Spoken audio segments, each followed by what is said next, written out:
다시 한번 우리 여러 귀한 성도님을 축복합니다. 하루하루 또 한 주 한 주 참 은혜 가운데 걸어가고 있습니다.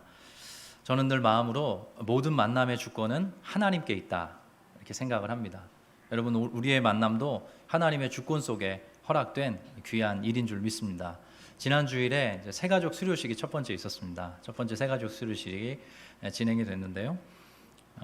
그래서 이제 수료식을 마치고 이제 한 가정 한 가정 또 성도 한 분 한 분을 만나서 살아오신 이야기, 또 살아가고 계신 이야기, 또 살아갈 이야기들을 나누었습니다.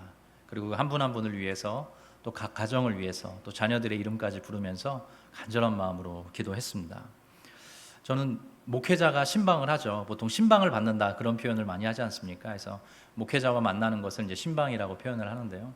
목회자가 신방을 하지만 그 신방이 목회자를 잡아준다 이렇게 저는 믿고 있습니다. 제가 우리 성도님 한 분 한 분을 만나서 신방을 하지만 때로 권면하고 때로 위해서 기도해드리지만 여러분과 만났던 그 모든 시간들이 쌓여서 저를 붙잡아주는 것 제가 많이 경험했습니다. 왜냐하면 여러 성도님께서 나누어 주시는 그 인생의 스토리 속에서 하나님이 특별하게 선사해 주신 은혜와 기적이 숨어 있기 때문입니다. 그래서 그 말씀들을 이렇게 듣다 보면 신방을 하는 이 목회자인 제가 참 큰 은혜를 누릴 때가 상당히 많이 있습니다. 지난 주간에도 그래서 신방 일정이 꽤 많았어요. 그래서 말씀도 준비해야 되고 여러 가지 일들도 처리해야 되는데 약간의 부침은 있었습니다. 근데 제 마음이 퍽 기쁘고 감사했던 것은 정말 한 분 한 분 우연이 아닌 것 같더라고요. 저희 아름빛 교회까지 이렇게 인도함 받은 그 모든 여정들을 들으니까 하나님의 분명한 목적과 이유와 또 하나님의 뜻하신 바가 있어서 이렇게 함께 만나게 하셨구나. 다시 한번 이렇게 벅차오르는 감격을 주체할 수가 없었습니다. 시간이 좀 걸릴 것 같습니다. 우리 한 분 한 분을 더 깊고 좀 진하게 만나려면 좀 시간이 좀 더 필요하고 또 기회가 우리에게 더 주어져야 할 텐데요. 앞으로도 한 분 한 분, 한 가정 한 가정 만나서 그 모든 스토리들을 듣고 제가 목회자로서 기억하면서 우리 성도님들을 위해서 또 기도해드리고 싶다 그런 마음을 갖게 됐습니다. 또 한편으로는 이제 새가족분들은 이렇게 또 만나게 되는데 오히려 작년 좀 코로나가 좀 엄중했을 때 우리 분당 우리 교회에 소속되셨다가 분립에 동참해 오신 분들을 솔직히 이렇게 더 많이 만나지 못했던 것 같아요. 그래서 사실 너무 좀 죄송하고 송구하고 또 아쉬운 마음이 있습니다. 하나님께서 허락해 주시는 대로 우리 속히 한 가정 한 가정 만나서 간절한 마음으로 기도해드리고 또 여러 성도님들의 은혜의 스토리를 꼭 들을 수 있었으면 좋겠습니다. 제가 청년들과도 그런 시간을 좀 갖고 싶어서 오늘 이제 2부 예배 후에 우리 청년분들 30대 이상의 청년들은 이제 제가 섬기기로 했거든요. 그래서 이제 만나서 또 어떻게 우리가 또 한 번 만나갈지 그런 이야기를 좀 나누려고 합니다. 그렇게 이제 성도 한 분 한 분 이렇게 만나서 교제하고 설교를 준비하다가 떠오른 말씀이 있습니다. 여러분 잘 아시는 시편의 말씀인데요. 환난 날에 나를 부르라. 내가 너를 건지리니 네가 나를 영화롭게 할 것이다. 여러분 아멘이시죠? 예, 환난 날에 나를 부르라. 내가 너를 건질 것이니 네가 나를 영화롭게 할 것이다. 한 분 한 분에게 또 한 가정 한 가정에게 하나님이 얼마나 특별하고 기이한 방식으로 일해 오셨는지 그것을 제가 들었습니다. 그리고 그 여러 환난들을 하나님이 주시는 은혜와 또 특별한 그 손길 속에서 여러 성도님들이 어떻게 이겨내 오셨는지도 듣게 되었습니다. 그래서 그런 말 하잖아요. 참 기가 막히다 이런 말 많이 하는데 한 분 한 분의 이야기가 정말 범상치 않더라고요. 좀 더 심하게 말하면 기가 막히고 코가 막히다 이렇게까지 할 정도로 정말 특별한 방식으로 하나님이 다루어 오셨더라고요. 제가 그래서 한 번씩 이렇게 신방을 하고 어느 날 청년들을 수백 명 이제껏 만나고 또 성도님들을 만나서 이야기를 주로 들으면서 제가 설교보다는 듣는 사역을 더 많이 했거든요. 그동안 어느 순간 알게 된 거예요. 우리 성도님 한 분 한 분의 삶이 하나님이 직접 써내려 가신 에세이 같더라고요. 여러분 아멘이십니까? 네, 한 분 한 분의 삶이 하나님이 특별한 방식으로 모든 사람이 다르잖아요. 하나님이 하나님의 손길로 이렇게 써내려 가고 계신 에세이와 같다 이런 생각을 해보게 됐습니다. 우리 제가 암송했던 말씀 한번 읽어보면 좋겠습니다. 시편 50편 말씀인데요. 같이 한 목소리로 읽겠습니다. 시작. 환난 날에 나를 부르라. 내가 너를 건지리니 내가 나를 영화롭게 하리로다. 잠깐 띄워주십시오. 자, 환난 날에 나를 부르라. 내가 너를 건지리니 내가 나를 영화롭게 하리로다 그랬는데요. 어마어마한 사실 비밀이 이 안에 숨겨져 있습니다. 저와 여러분에게 유쾌하지 않은 환난이 찾아오죠. 때로는 이제 고난이라는 말과 교호적으로 사용이 됩니다. 환난 혹은 고난. 근데 그 환난과 고난의 날이 어떤 날이냐면 우리에게는 불쾌하고 고통스럽고 또 슬픈 날이지만 반대로 하나님의 이름을 부를 날이기도 합니다. 여러분 아멘이시죠? 환난 날에 우리는 하나님의 이름을 부르게 되는 하나님의 사람으로 살아가고 있습니다. 성경에 나오는 이제 환난이라는 말을 좀 설명해 드리고 싶어요. 환난이라는 말이 세 가지로 보통 이렇게 다양한 의미가 있는데 세 가지로 좀 이렇게 해석해 볼 수 있습니다. 내려주셔도 됩니다. 환난이라는 말은 첫 번째, 우리가 살아가는 삶 자체, 또 우리가 살아가고 있는 이 세상 자체를 환난이라고 이야기합니다. 우리의 삶 자체가 환난이고 우리가 살아가고 있는 인생 자체, 이 세계 자체가 환난이다. 요한계시록 말씀 한번 띄워주실까요? 요한계시록 말씀 같이 한번 읽어보겠습니다. 시작. 장로 중 하나가 응답하여 나에게 이르되 이 흰옷 입은 자들이 누구며 또 어디서 왔느냐? 내가 말하기를 내 주여 당신이 아시나이다 하니 그가 나에게 이르되 이는 큰 환난에서 나오는 자들인데. 자, 거기까지만 읽어도 될 것 같습니다. 그 앞에 보면 큰 환난에서 나오는 자들이라고 모든 믿음의 사람들, 흰옷 입은 주의 백성들을 이렇게 지칭해 주고 있습니다. 이 세상 자체가 환난이고 우리의 삶 자체가 큰 환난이기 때문에 성경이 이렇게 묘사를 해주고 있는 거죠. 또 하나, 이제 환난이라는 말은 이런 의미로 쓰입니다. 우리가 하나님을 믿고 살아가고 그리스도를 신앙하면서 살아가는데 우리의 믿음을 흔들거리게 만드는 상황과 사태를 환난이라고 이야기합니다. 저와 여러분 하나님을 믿고 그리스도를 신앙하면서 살아가는데 그 믿음을 지킬 수 없도록 만드는, 우리를 흔들거리게 만드는 그 어떤 상황이나 사태를 환난이라고 이야기합니다. 곳곳에, 성경 곳곳에 박해라는 말과 함께 쓰이거든요. 그 다음 말씀 데살로니가 후서 말씀 한번 읽어보겠습니다. 시작. 그러므로 너희가 견디고 있는 모든 박해와 환난 중에 너희 인내와 믿음으로 말미암아 하나님의 여러 교회에서 우리가 친히 자랑하노라. 아멘. 여기 보면 너희가 견디고 있는 모든 박해와 환난 중에서 이렇게 표현을 했어요. 박해와 환난. 그러니까 우리가 예수님을 믿는다는 이유로, 하나님을 신앙한다는 이유로 그 믿음을 지키지 못하도록, 하나님을 저버리도록 만드는 여러 가지 상황들을 이제 박해라고, 때로는 환난이다라고 이렇게 이야기를 해줍니다. 그리고 마지막 세 번째는요, 우리가 흔히 환난이다라고 이야기할 때 마주하는 슬픔 혹은 고통을 환난이라고도 얘기합니다. 환난을 당했다고 했을 때 우리가 겪고 있는 슬픔과 고통, 여러 가지 어려움들을 성경은 환난이다라고 이야기를 하는데요. 시편 25편 말씀인데요. 여기도 같이 한번 읽어보면 좋을 것 같습니다. 시편 25편, 네, 없나요? 네, 같이 한번 읽어보겠습니다. 시작. 나의 곤고와 환난을 보시고 내 모든 죄를 사하소서. 나의 곤고와 환난을 보시고 내 모든 죄를 사하소서 그랬는데요. 여기 곤고와 환난이라고 번역이 되어 있는데 다른 성경은 내 고통과 괴로움을 보소서, 내 슬픔과 고통을 보소서, 뭐 이런 식으로 인간이라면 경험하는 어떤 슬픔과 고통, 그러한 정서, 그러한 사건들을 이렇게 환난이라는 말로 이렇게 묶어주고 있습니다. 정리하면 이렇습니다. 여러분, 환난은 뭐냐면 원하지 않는 질서가 찾아오는 것입니다. 저와 여러분의 삶에 원하지 않는 질서가 찾아오고 원하지 않는 사태가, 기대하지 않았던 사태가 우리 눈앞에 펼쳐지게 되는 것입니다. 그때가 바로 환난이고 고통의 때인 거죠.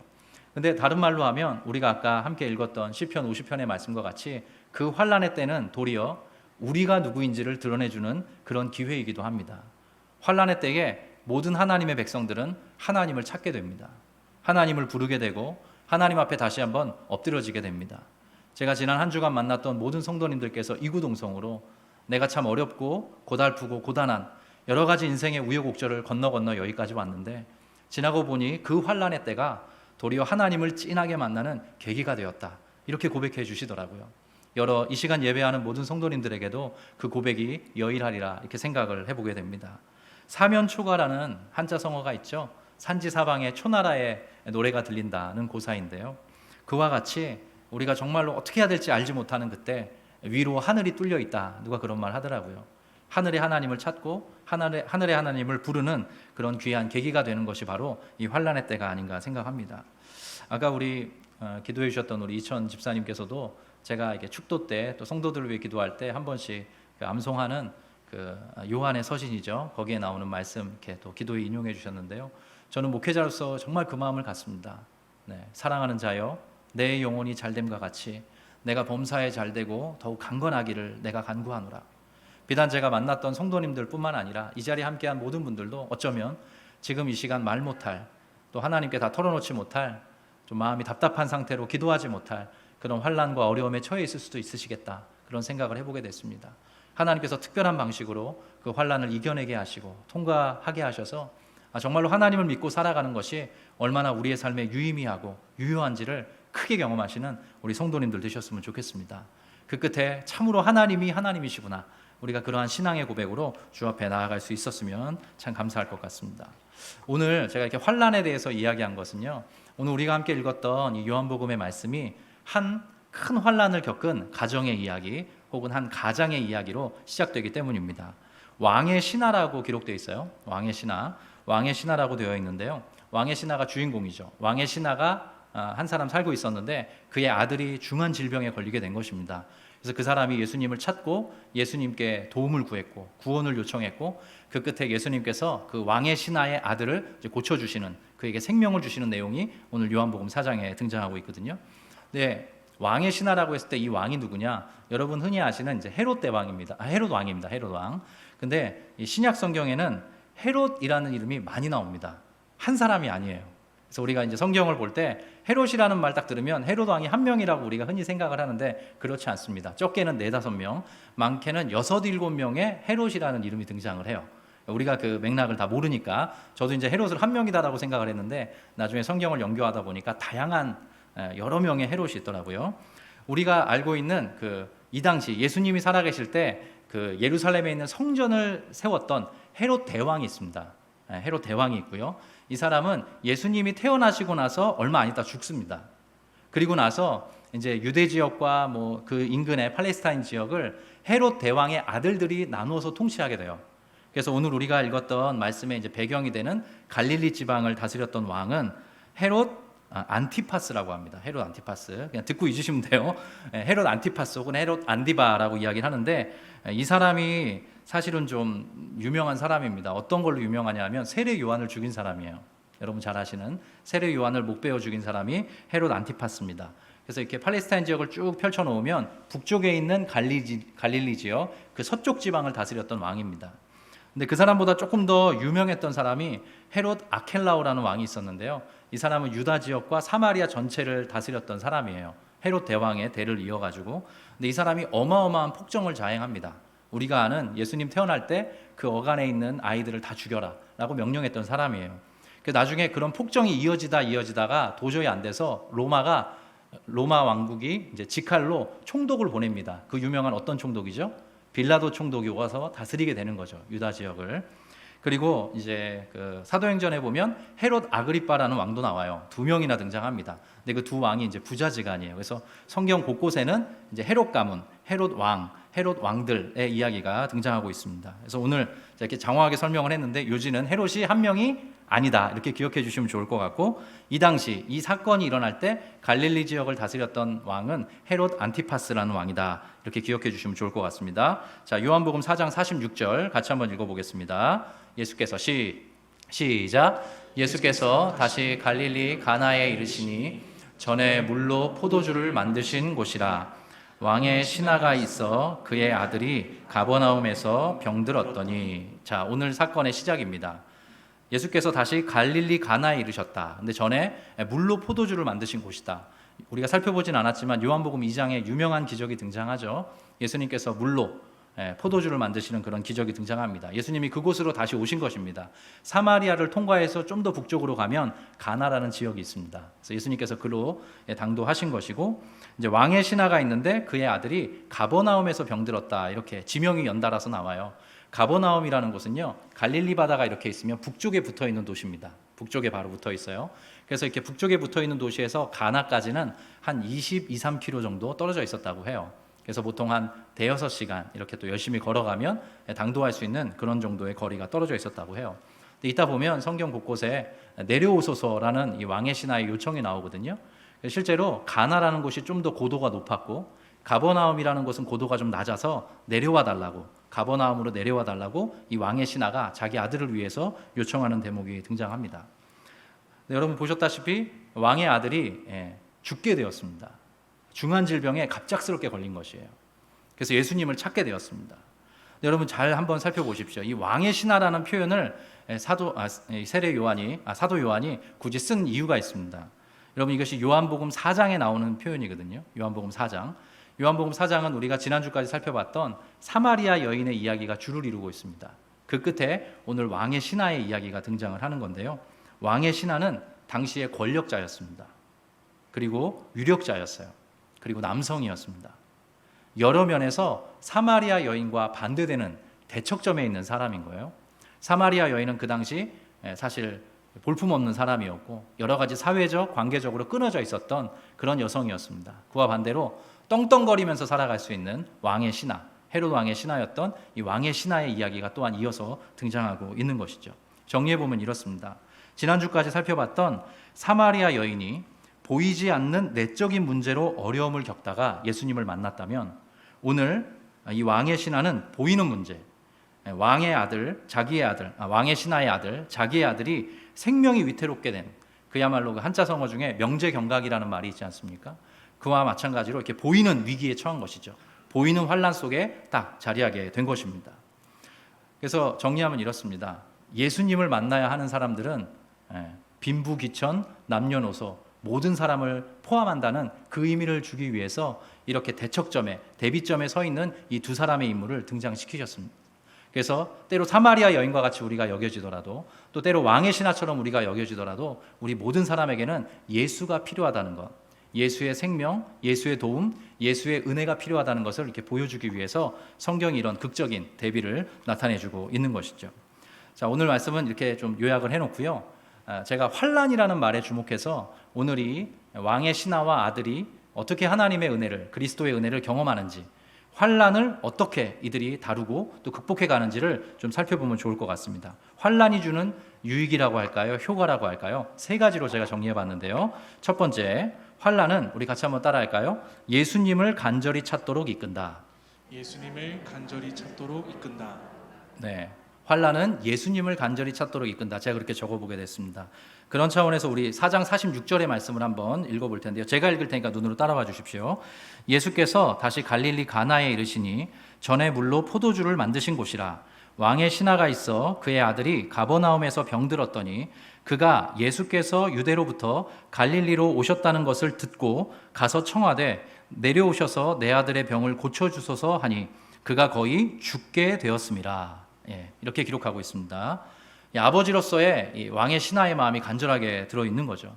여러분 한번 상상을 해보십시오. 좀 조심스러운 말씀이지만 저와 여러분이 너무나 사랑하는 우리의 자녀가 급한 위중한 질병에 걸렸다고 하면 정말 엄마 아빠는 얼마나 고통스러운 마음으로 또 하나님의 은혜를 구하고 또 여러 가지 백방으로 도움을 찾겠습니까? 여기 보면 거의 죽게 되었음이라라고 오늘 성경은 기록하고 있는데요. 이것은 사실 좀 온건하게 쓰인 표현입니다. 사실 죽은 것과 진배 없다라는 표현이에요. 사실상 죽은 것과 같습니다.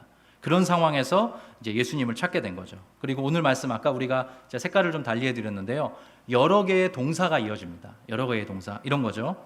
예수님의 소식을 들었다. 그리고 갔다. 그리고 청했다. 내려와 주십시오. 고쳐 주십시오. 이런 동사들이 연이어서 등장합니다. 이 장면의 어떤 속도감을 매우 빠르게 보여주고 있는 거죠. 근데 여기에 등장했던 청했던은 왕의 신하가 청하였다 이런 표현이 등장을 하는데요. 이게 헬라어 그 문법을 살펴보면 미완료 시제라고 쓰여요. 근데 이게 무슨 뜻이냐면 반복했다는 뜻입니다. 반복했다. 우리가 어떤 위급한 상황에 처했을 때 어떤 요청을 한 번 하고 맙니까? 여러 번 반복합니까? 여러 번 반복하게 되죠. 어떤 우리의 삶에 큰 환란이 닥쳤을 때 우리가 하나님의 은혜를 구하고 기도할 때 딱 한 번 기도하고 맙니까? 여러 번 부르짖게 됩니까? 그것과 같은 이치입니다. 그래서 오늘 왕의 신하도 여러 번 예수님께 간청하게 되었던 것이죠. 자, 그 이후에 예수님의 좀 약간은 냉담한, 우리가 좀 이해할 수 없는 표현이 등장하는데요. 요한복음 4장 48절부터입니다. 여러분이 한번 읽어주시겠습니까? 시작. 예수께서 이르시되 너희는 표적과 기사를 보지 못하면 도무지 믿지 아니하리라. 잠깐요. 거기 띄워주십시오. 예수님, 우리가 아는 예수님은 그래 알겠다 하고 이렇게 도와주셔야 되지 않습니까? 근데 예수님이 이렇게 말씀하세요. 너희는 표적과 기사를 보지 못하면 도무지 믿지 아니하리라. 약간 시크한 반응을 지금 하고 계신 거예요. 근데 여기에 주어가 중요합니다. 주어가. 너라고 돼 있습니까? 너희는이라고 돼 있습니까? 너희는입니다. 그러니까 이 당시에 여러분 잠깐 저를 보실까요? 자막은 띄워주시고요. 여러분 이 이후에 요한복음 6장에 가면 오병이어 사건이 나옵니다. 오병이어 사건은 어마어마한 기적이었죠. 근데 오병이어 사건을 경험했던, 체험했던 많은 사람들이 예수님을 무엇으로 삼고자 했습니까? 왕으로 삼기를 원했습니다. 왜냐하면 떡을 먹고 배불렀기 때문이다. 성경이 그렇게 기억하고 있어요. 그래서 우리 모든 신앙인들도 우리의 어리석음이 가끔 거기에 있는데 우리는 하나님이 베풀어 주시는 기적에 관심이 있는 경우가 있습니다. 그래서 예수님이 이렇게 너희는이라는 표현을 써서 완곡하게 책망을 하신 거예요. 너희는 표적과 기사를 보지 못하면 믿지 않는다. 그리고 어쩌면 그것에만 너희가 관심을 갖고 있다. 그런 말씀을 이제 에둘러서 이렇게 표현을 하게 되신 것이죠. 그래서 그 우리 말 중에 제사보다 제밥에 관심이 있다. 그래요. 근데 우리가 예수님을 믿는 거는요, 예수가 누구이신지를 알아가야 하거든요. 하나님이 누구이시고 예수 그리스도가 누구이고 예수 그리스도를 중심으로 한 이 구속의 역사가 얼마나 아름답고 귀한 것인지 신앙에는 내용이 있는 것이거든요. 근데 우리가 신앙이 좀 약하거나 신앙이 좀 건강하지 않을 때는 하나님이 주시는 어떤 표적과 기사, 하나님이 주시는 이적에만 관심을 갖게 되는 경우가 있습니다. 예수님이 그런 인간의 체질을 아시고 이렇게 에둘러서 슬쩍 책망을 하신 것이죠. 그 이후에 도무지 믿지 아니하리라 하고 이렇게 예수님이 말씀하셨는데 신하가 멈추지 않습니다. 거기 신하가 같이 한번 읽어보겠습니다. 시작. 신하가 이르되 주여 내 아이가 죽기 전에 내려오소서. 네, 주여라는 말이 덧대어졌습니다. 주님, 내 아이가 죽기 전에 제발 내려와 주십시오. 그렇게 간청을 하고 있죠. 네, 아버지의 마음이 여기 짙게 들어 있습니다. 주여, 내 아이가 죽기 전에 제발 좀 내려와 주십시오. 이 간청을 하고 있어요. 자, 저를 잠깐 바라봐 주시겠습니까? 제가 이런 질문을 써보게 됐어요, 여러분. 왕의 신하입니다. 사마리아 여인과 전혀 다른 사람이에요. 그 당시에 권력자였고 유력자였고 부족함이 없는 사람이었을 수 있습니다. 그 사람의 삶에, 그 사람의 인생에 만약 이 환란이 찾아오지 않았다면 이 사람 예수님께 찾아왔겠습니까? 만약에 이 안타까운 사실입니다. 안타까운 상황이긴 하죠. 이 아들이 중한 질병에 걸리지 않았더라면 이 사람 왕의 신하인데 예수님께 나올 수 있었겠습니까? 여러분 마음을 열고 들어주십시오. 제가 조금 더 직접적인 질문을 하겠습니다. 만약에 우리에게 우리 과거에 있었던 그런 어려움과 환난과 고통이 찾아오지 않았더라면 물론 슬프고 괴로웠지만 우리가 하나님의 이름을 불렀겠습니까? 우리가 예수의 이름 앞에 나아갔겠습니까? 우리가 예수님이 나의 도움이시라 고백할 수 있었겠습니까? 그래서 우리는 이 환난이라는 어려움이라는 우리가 원치 않는 질서, 원치 않는 상황이 주어질 때 어쩌면 비로소 하나님의 이름을 낯설게 부르게 되는 줄도 모릅니다. 우리는 그런 방식으로 신앙을 형성해 왔고 지금도 그러한 방식으로 때로는 좀 안타깝지만 그렇게 우리의 신앙을 세워가고 있지 않나 생각해 보게 됩니다. 하나님도 우리의 체질을 잘 아신다 성경이 이야기하고 있어요. 그래서 구약 성경에는 이런 말씀이 등장합니다. 호세아서 말씀인데요. 같이 한번 읽어보겠습니다. 시작. 그들이 그 죄를 뉘우치고 내 얼굴을 구하기까지 내가 내 곳으로 돌아가리라. 그들이 고난받을 때에 나를 간절히 구하리라. 예, 띄워주십시오. 안타깝지만 구약에 있는 많은 하나님의 백성들이 고난을 받을 때에야 비로소 나를 간절히 구하였다. 예, 그런 반복이 등장을 해요. 사실 우리 인생의 어리석음이죠. 왕의 신하에게 이런 어려움과 환난이 찾아왔기 때문에 예수님의 소식을 듣고 예수님께 달려갔습니다. 예수님께 계속적으로 청하였고 예수님의 도움을 간절히 구하게 되었습니다. 근데 이 그림 언어 속에 이 스토리 속에 저와 여러분의 삶도 녹아져 있는 것입니다. 예레미야 유명한 말씀인데요. 우리 같이 한번 읽어보면 좋겠습니다. 제가 기도할 때 자주 암송하는 말씀인데요. 같이 한번 읽겠습니다. 시작. 여호와의 말씀이니라 너희를 향한 나의 생각을 내가 아나니 평안이요 재앙이 아니니라. 너희에게서 미래와 희망을 주는 것이니라. 너희가 내게 부르짖으며 내게 와서 기도하면 내가 너희들의 기도를 들을 것이요 너희가 온 마음으로 나를 구하면 나를 찾을 것이요 나를 만나리라. 네, 예수님이 우리 하나님이 정말 주시고자 하는 게 있습니다. 그것은 평안이고 재앙이 아니다 이렇게 말씀해 주십니다. 그래서 이 맥락은 재앙이 드리운 상황입니다. 재앙이 드리운 상황인데 하나님이 말씀하시는 거죠. 평안이다, 재앙이 아니다. 언제나 너희에게 새로운 미래와 희망을 주고자 하는 것이다. 주님이 그렇게 말씀하세요. 근데 그 뒤에 보면 너희가 내게 부르짖으며 내게 와서 기도하면 내가 너희들의 기도를 반드시 들을 것이다. 그러니까 우리 한 사람 한 사람이 모든 하나님의 백성들이 그 재앙이라는 환난이라는 어려움이라는 그 상황 속에서 하나님을 다시 신선하게 찾도록 하나님께서 어찌 보면 아프시지만 우리에게 이런 상황과 환경을 허락하신다. 성경은 그런 말씀을 우리에게 상당히 많이 주고 계십니다. 그래서 아까도 나누어 드렸던 것처럼 많은 우리 믿음의 성도들, 하나님의 백성들이 그러한 환난들을 지나오면서 내가 다시 한번 하나님의 이름을 새롭게 뜨겁게 부르게 되었다. 하나님을 다시 한번 찾게 됐다. 예수님의 은혜를 새롭게 간구하게 되었다. 그런 고백들을 많이 나누어 주고 계십니다.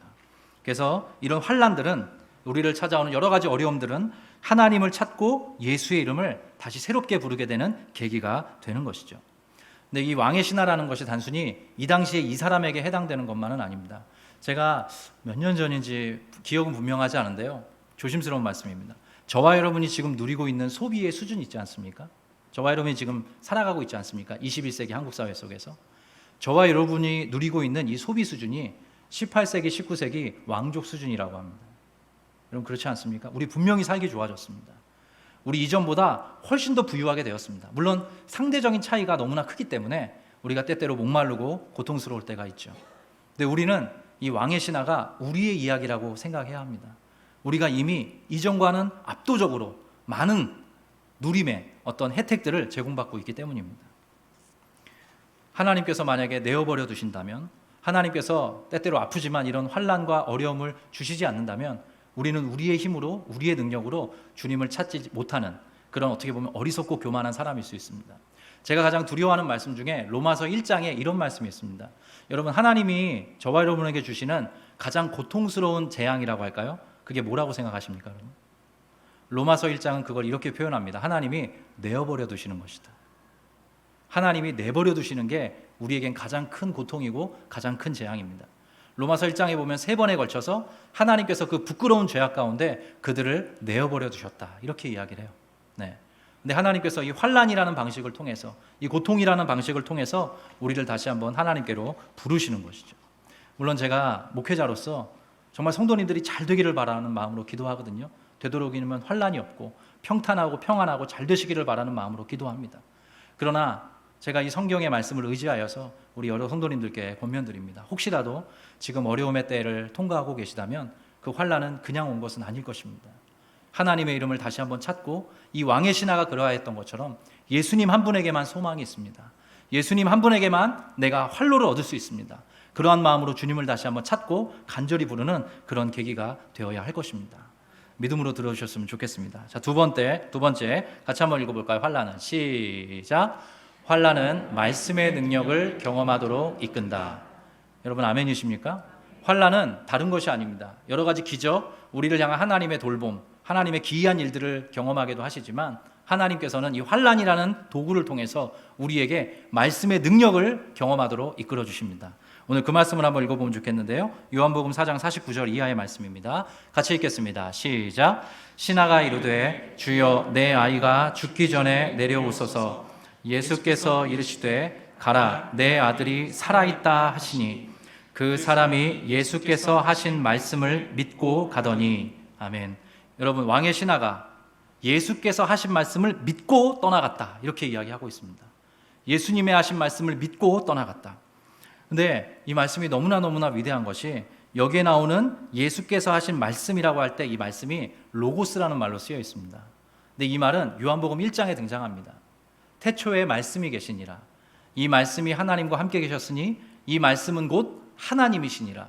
그가 태초에 하나님과 함께 계셨고 만물이 그로 말미암아 지은 바 되었으니 그가 없이는 지어진 것이 하나도 된 것이 없다, 이렇게 표현하고 있거든요. 말씀은 곧 하나님이시다, 그렇게 이야기를 했어요. 그래서 어떤 권세 있는 사람의 말은 그 사람의 존재, 그 사람의 능력을 대변합니다. 그와 같습니다. 예수님의 말씀이라는 것은요, 예수님의 신적인 권세를 이렇게 드러내주는 통로가 되는 것이죠. 그래서 예수님의 말씀은, 이 이후의 말씀을 보면 예수님께서 네 아들이 살아있다 말씀하셨을 그때에 오후 1시 정도 되었거든요. 네 아들이 살아있다 말씀하신 그때로부터 이 왕의 신하의 아들의 열이 떨어졌다, 이렇게 표현하고 있어요. 거리에 구애받지 않는다는 것입니다. 거리와 상관없이 예수님의 말씀은 그 능력과 권세를 가지고 계시다라는 것이죠. 그래서 이렇게 정리해 볼 수 있습니다. 여러분, 하나님의 말씀, 예수님의 말씀은 현실이 됩니다. 여러분 아멘이십니까? 그래서 모든 우리 목회자들이 그토록 우리 성도님들께서 말씀을 읽으시도록, 말씀을 마음에 새기시도록, 말씀 가운데 여러분의 삶을 해석하시도록 요청하고 부탁을 드리는 이유가 거기에 있습니다. 하나님의 말씀에 귀 기울이고 하나님의 말씀이 우리의 삶에 믿어질 때 그것이 현실이 됩니다. 제가 좀 부흥사처럼 말씀드려서 다소 저도 좀 민망한데요. 여러분, 제 인생에도 그런 경험 참 많았고요. 한 분 한 분의 삶에도 하나님의 말씀이 현실이 된 경험 있으시지 않습니까? 오늘도 마찬가지입니다. 우리의 삶을 둘러싼 여러 가지 상황과 형편들, 그것이 우리에게 던져주는 이야기에 속지 마시고 하나님의 말씀이 현실이 되도록 여러분의 믿음을 사용하시기를 주의 이름으로 부탁드립니다. 그것이 가장 큰 해결 방법입니다. 가장 결정적이고 분명한 해결 방법인 거죠. 기독교는 대단히 이성적이고 합리적입니다. 그래서 기독교인이라는 사람은 가장 합리적이고 가장 이성적으로 가장 건강한 방식으로 삶을 살아가는 사람이에요. 그러나 때로는 초이성적이기도 합니다. 초합리적이기도 해요. 왜냐하면 하나님의 말씀은 그 자체로 현실이 되기 때문입니다. 우리는 그걸 믿는 사람들입니다. 물론 하나님께서 이 합리라는 혹은 논리라는 이치라는 방식으로 우리의 삶을 세워가시죠. 너무 비현실적인 일만 가득하면 인간이 살 수 없기 때문입니다. 하나님은 우리가 이런 이성적인 합리적인 세계 속에 살게 하셨지만 하나님은 때때로 하나님의 말씀을 바라셔서 우리로 새로운 현실과 마주하게 하는 아주 멋지고 아름다운 분이십니다. 그런 은혜를 경험하면서 우리가 살아가고 있는 거죠. 살아있다라는, 내 아들이 살아있다는 말이 몇 번 등장하는지 한번 보십시오. 여기 제가 읽겠습니다. 요한복음 4장 50절부터인데요. 예수께서 이르시되 가라, 내 아들이 살아있다 하시니 그 사람이 예수께서 하신 말씀을 믿고 가더니 내려가는 길에서 그 종들이 오다가 만나서 아이가 살아있다 하거늘 그 낳기 시작한 때를 물은즉 어제 7시에 열기가 떨어졌나이다 하는지라. 그의 아버지가 예수께서 내 아들이 살아있다 말씀하신 그때인 줄 알고 자기와 그 온 집안이 다 믿으니라. 여러분, 아들이 살아있다라는 말이 몇 번 등장하죠? 3번입니다. 제가 친절하게 색을 칠해드렸습니다. 여러분, 성경에서 언제나 3은 완전수를 이야기합니다. 여기 살아있다라고 되어 있는데요, 헬라어로는 한 단어입니다. 한번 따라해 볼까요? 조에. 네, 조에라고 해서 이것은 하나님께서 직접 선사해 주시는 생명을 이야기합니다. 예수께서 직접 이 왕의 신하의 가정에 그 병들어 있는 아들에게 예수님께서 생명을 주신 것입니다. 네 아들이 살아있다, 네 아들이 살아있다, 네 아들이 살아있다. 네, 그렇게 말씀을 하신 것이죠. 그래서 제가 아까 말씀드린 것처럼 우리는 하나님의 이야기보다 우리의 생각을 더 크게 듣는 경향이 있습니다. 사실 이게 대단히 두려운 이야기입니다. 제가 그렇기 때문입니다. 제 인생의 첫 번째 말씀, 수요 예배 때 제가 설교했는데요, 잠언 3장의 말씀이죠. 너는 마음을 다하여 여호와를 신뢰하고 너의 명철을 의지하지 말라. 너는 범사의 그를 인정하라. 그리할 때 너의 인생길을 지도해 주실 것이다. 하나님 말씀해 주셨거든요. 우리가 모든 일에 있어서 하나님을 인정하고 하나님을 신뢰하며 살아가야 하는데 우리는 우리의 명철을 의지하며 살아갑니다. 하나님의 말씀보다 우리의 계산, 우리의 판단, 우리의 견해를 앞세우는 경향이 있습니다. 그래서 이 환란이 찾아오면 우리의 판단, 우리의 계산, 우리의 경험으로 해결할 수 있습니까? 없습니까? 해결할 수 없습니다. 그래서 우리가 주님의 이름을 찾고 하나님의 말씀의 능력을 다시 한번 사모하게 되는 것이죠. 여러분, 또 하나, 제가 사실은 우리 성도님들께서 마음이 좀 불안하다고 하실 때 암송하면서 기도해 드리는 말씀이 있습니다. 잠언 4장의 말씀인데요, 모든 지킬 만한 것 중에 더욱 내 마음을 지켜라. 생명의 근원이 이로부터 남이니라. 이런 말씀이 있어요. 모든 지킬 만한 것 중에 너의 마음을 지키도록, 당신의 마음을 지키도록 하나님 은혜 주시길 바랍니다. 이런 기도를 하는데요, 그 뒷절이 압도적입니다. 자, 제가 한 번 더 외워볼게요. 모든 지킬 만한 것 중에 더욱 내 마음을 지켜라. 생명의 근원이 이로부터 남이니라. 주님 그렇게 말씀하셨는데 그 뒷절이 이렇습니다. 구부러진 말을 네 입에서 버리며 비뚤어진 말을 네 입술에서 멀리하라. 이렇게 이야기를 해요. 우리의 판단, 우리의 생각, 우리의 견해, 우리의 계산을 뒤로 하고 하나님을 소망하라는 것입니다. 하나님의 말씀의 그 능력을 의지하라는 것이죠. 하나님께서 지금 당신에게 뭐라고 말씀하시는지에 귀를 기울이라는 것입니다.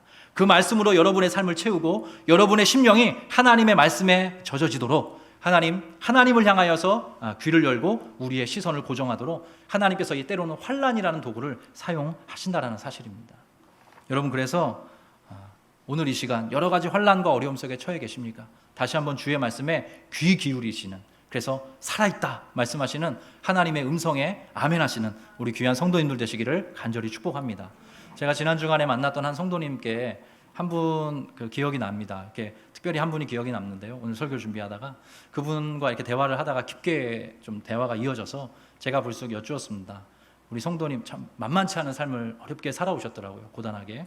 그래서 제가 우리 성도님의 혹시 인생 말씀 있으십니까? 제가 또 불쑥 여쭤보게 됐어요. 근데 잠깐 고민하시더니 이 말씀을 떠올리시더라고요. 이사야 42장의 말씀인데요, 상한 갈대를 꺾지 않으시고 꺼져가는 등불을 끄지 않으신다 하셨습니다. 그 말씀이 저의 인생 말씀입니다. 여러 가지 어려움, 고통, 환난의 때를 통과해 오신 성도님의 고백입니다. 상한 갈대를 꺾지 않으시고 꺼져가는 등불을 끄지 않으시는 주님, 그 주님이 나의 주님이십니다. 이렇게 고백하는 성도님이셨고 실제로 그러한 방식으로 살아오셨더라고요. 하나님의 말씀은 현실이 됩니다. 우리 한번 그렇게 선포하면 좋겠습니다. 하나님의 말씀은 현실이 됩니다. 여러분 이 말씀 기억하시기를 바랍니다. 우리 시편의 말씀 한 번 더 읽어보겠습니다. 시편 119편의 말씀인데요. 같이 한번 힘주어서 읽겠습니다. 시작. 이 말씀은 나의 고난 중에 위로라. 주의 말씀이 나를 살리셨기 때문이라. 여러분 아멘이십니까? 무엇이 저와 여러분을 살립니까? 하나님의 말씀이 살리는 것입니다. 우리의 계산, 우리의 판단, 우리의 여러 가지 견해가 우리를 살리는 것이 아닙니다.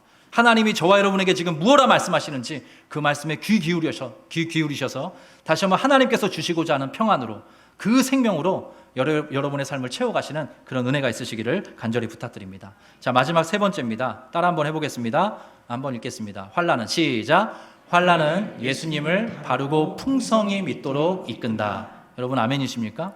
환난이라는 것이 지나가고 난 다음에 저와 여러분의 믿음이 성장하는 것을 우리 모두는 경험하게 됩니다. 오늘 말씀의 결론인데요. 53절의 말씀입니다. 같이 한번 읽겠습니다. 시작.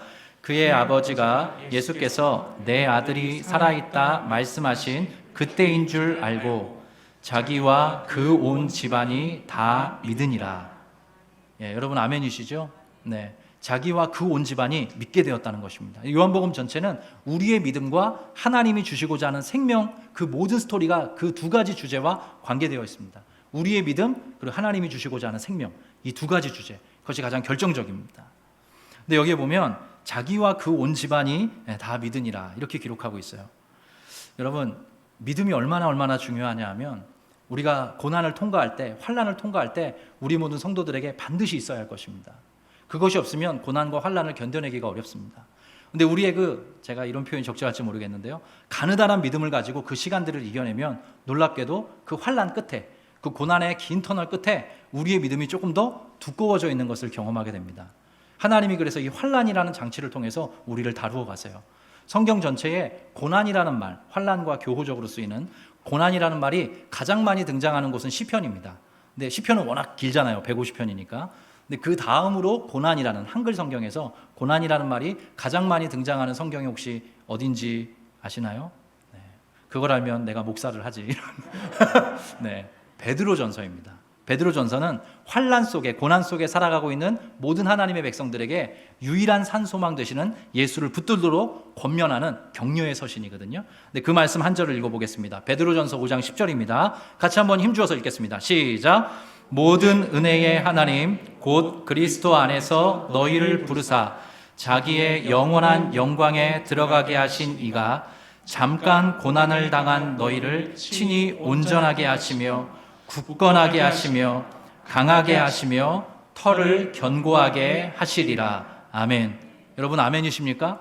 잠깐 고난을 당하게 된다는 것입니다. 잠깐 환난 속에 거하게 된다는 것입니다. 근데 그 끝에 우리가 믿음을 사용하면서 하나님을 부르고 하나님의 말씀을 붙들면서 살아가면, 이겨내면 그 끝에 너희를 친히 온전하게 하시고 굳건하게 하시고 더 강하게 하시고 그 털을 견고하게 해주실 것이다. 사도 베드로가 그것을 모든 하나님의 백성들에게 이렇게 소망 어린 어투로 우리에게 권면해주고 있는 것입니다. 그래서 저는 언젠가 묵상하다가 그런 고백을 해봤어요. 신앙인의 삶이란 일사천리가 아니라 전화위복에 가깝다. 환난을 통해서 하나님께서 다양한 방식으로 우리의 삶을 튼튼하게 만들어 가십니다. 성도답게, 신앙인답게, 하나님의 사람답게 우리를 형성해 가십니다. 때때로 닥쳐오는 고난과 환난이 유쾌해 보이지 않아도, 원하지 않는 질서가 우리의 삶에 찾아온 것 같이 보여도 하나님은 그 가운데서도 일하시는 능력의 하나님, 은혜의 하나님, 아버지 하나님이심을 믿으시기 바랍니다. 제가 또 하나 눈길이 갔던 것은요, 오늘 말씀에 보면 자기와 그 온 집안이 믿었다 이렇게 되어 있어요.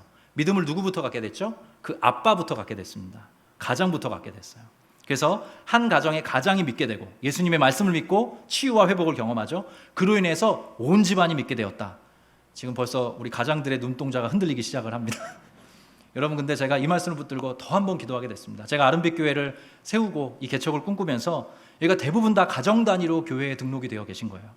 물론 제가 남편분들 한 분 한 분의 상황과 형편이 다 다르기 때문에 또 믿음이라는 것은 하나님과의 관계가 매우 그 가운데서만 이게 측량되는 것이기 때문에 제가 좀 표현하기 조심스럽습니다만 이 말씀 그대로 기도하게 되었습니다. 하나님, 각 가정이 가장으로부터 시작해서 온 가정이 더욱 든든한 믿음으로 세워지게 하여 주시옵소서. 여러 가지 환난을 겪고 있는, 고통 가운데 있는, 고난 가운데 있는 가정들 하나님께서 안위하셔서 특별히 그 각 가정의 가장들이 믿음을 다시 한번 회복할 수 있도록 도와주시고, 그 가장의 커다란 울타리 속에서 우리 아내와 우리 자녀들이 함께 믿음 생활을 기쁘게 영위하는 그런 은혜를 보게 하여 주시옵소서. 그래서 이게 환난이 끝이 아니라 환난 뒤에 더욱더 건강해지는 가장, 건강해지는 가정들 우리가 많이 볼 수 있기를 원합니다. 우리 아름빛 교회가 그러한 성도들의 공동체 되게 하여 주시옵소서. 그렇게 기도하게 되었습니다. 제가 너무 감사한 게 최근에 우리 전도사님과 함께 다락방에 좀 소속되시겠습니까? 이렇게 여쭈었어요, 우리 성도님들께. 근데 적지 않은 특별히 우리 남성 성도님들께서 다락방에 다시 한번 함께 하겠다고, 심지어 주일에라도 좀 시간이 되면 내가 다락방을 하겠다고, 또 어떤 우리 한 순장님께서는 내가 주중에는 좀 여유가 없는데 주일 하루라도 내가 우리 다락방을 좀 만들어 주시면 순장으로 섬겨서 함께 은혜를 나누겠다고 그런 고백을 해주셨습니다. 주일 다락방이, 남성 다락방이 또 생겼습니다. 여러분, 성경에 유명한 말씀들이 많은데 이렇게 제가 가끔씩 기도하거든요. 사도 바울의 고백입니다. 각처에서 거룩한 손을 들어 주께 기도하는 남성들이 일어나길 원한다. 성경의 말씀입니다. 이 자리에 함께 계신 우리 귀한 남성분들을 축복합니다. 여러분 한 분 한 분의 믿음이 증진되기를 바랍니다. 여러분 한 분 한 분의 믿음이 건강하게 세워지기를 바라고, 여러분의 삶에 그 모든 환난과 어려움들을 주님께서 말씀의 능력으로, 주님의 생명의 능력으로 통과할 수 있도록 은혜 주시기를 간절히 축복합니다. 그 끝에 여러분 한 사람 한 사람을 통해서 이 한국 사회가 좀 더 아름다워지고 여러분의 가정이 믿음 안에서 건강한 행복과 삶을 추구해 갈 수 있게 되기를 간절히 주의 이름으로 다시 한번 축복합니다. 그러한 가정으로 저도 함께 성장해 가겠습니다. 두 가지 인용구를 한번 읽어보면 좋겠는데요. 위대한 우리 앞선 믿음의 사람들의 이야기입니다. 찰스 스펄전 목사님의 말씀입니다. 같이 한번 읽겠습니다. 시작. 많은 사람이 엄청난 어려움들을 겪은 덕분에 삶이 숭고해졌다. 예, 저와 여러분은 이 자리로 부르시는 것입니다. 중국 선교사였던 허드슨 테일러의 말인데요. 같이 한번 읽겠습니다. 시작. 우리가 겪는 어려움들은 주님께서 그분의 능력을 보여주실 기회가 된다. 여러분 아멘이시죠? 오늘 이 환난과 관련된 여러 가지 말씀을 드렸습니다. 좀 길게 설교했는데요.